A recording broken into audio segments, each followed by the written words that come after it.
Donc aujourd'hui la présentation de Gundam Seed Battle Assault sur Game Boy Advance, sorti en novembre 2004, en même temps que Gundam Seed Destiny sur le même support. Donc édité et développé par Bandai. Donc jeu de combat en 2D reprenant l'univers Seed, donc la Cosmic Era. Avec, rappelons-le, les deux héros, plus ou moins Kira et Asran dans cette intro qui montre juste leur technique spéciale. On va donc commencer.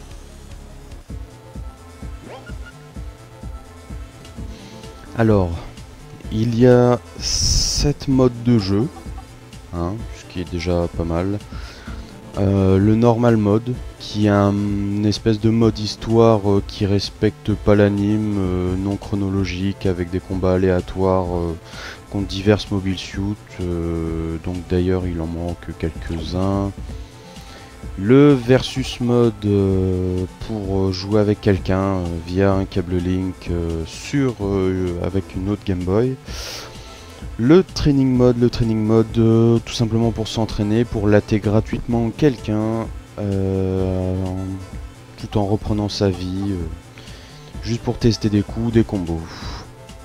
Le survival, donc une suite de combats infinis où le but est d'abattre le plus grand nombre d'adversaires avec une petite restauration de la vie entre chaque combat. Le time limit avec un compte à rebours de 5 minutes où on doit en détruire le plus possible. Le time trial avec une suite de 12 combats à faire dans un temps enregistré.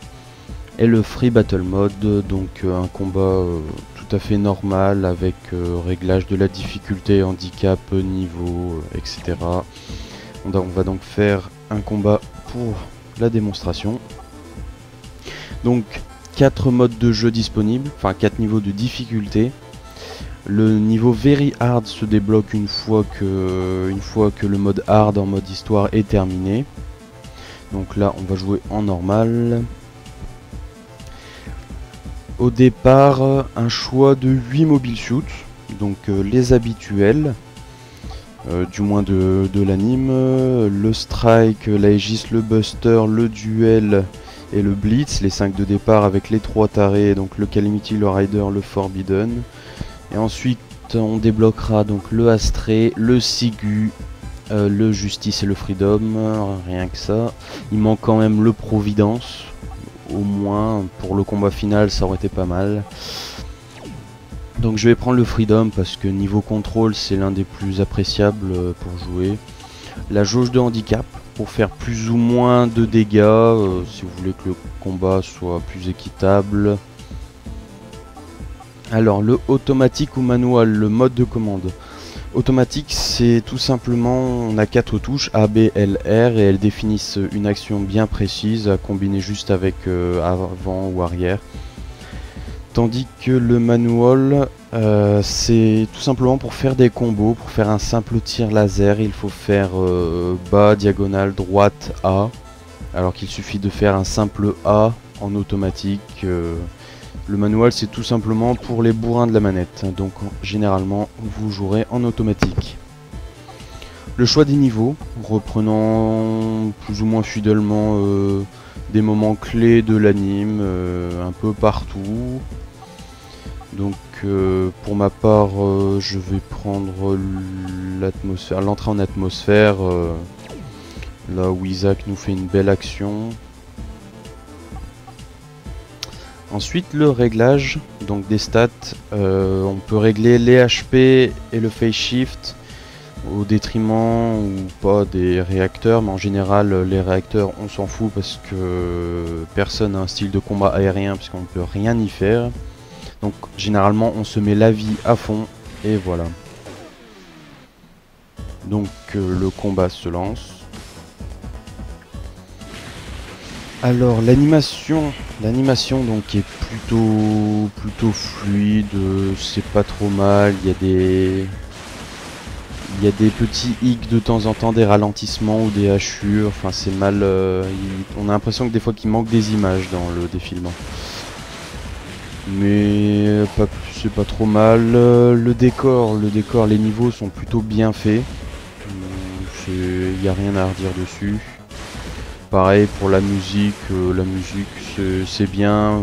Quelques niveaux peuvent faire mal aux oreilles, mais bon, rien de violent.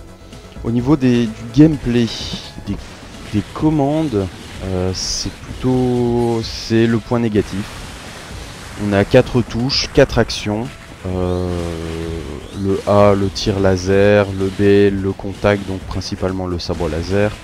Le L, ça sera pour une action spécifique au mobile suit selon comment il est équipé. Par exemple, là, les lasers du Freedom. Et ensuite, l'attaque spéciale. L'attaque spéciale, alors il faut se mettre en mode seed, c'est-à-dire en bas plus L avant de pouvoir la faire. Ça permet de se sauver des fois de coups. Donc mode seed, voilà.